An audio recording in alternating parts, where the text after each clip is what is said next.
Welcome back to 20 Car. The 2026 GMC Hummer EV doesn't arrive like a car.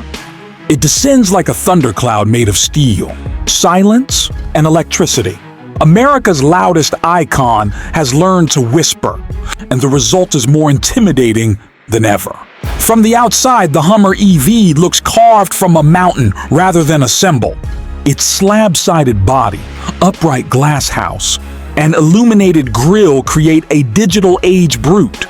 Equal parts, military hardware and sci-fi artifact.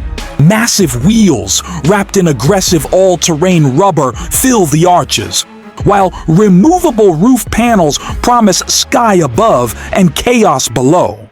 This is excess, electrified. Inside, the cabin feels like a high-tech expedition base.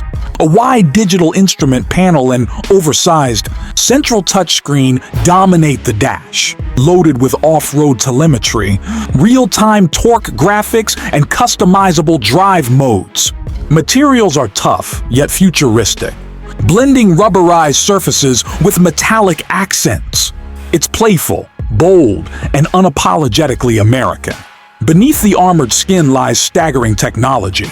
With up to 1,000 horsepower in tri-motor form, the Hummer EV launches its massive frame from 100 km in approximately 3.3 seconds.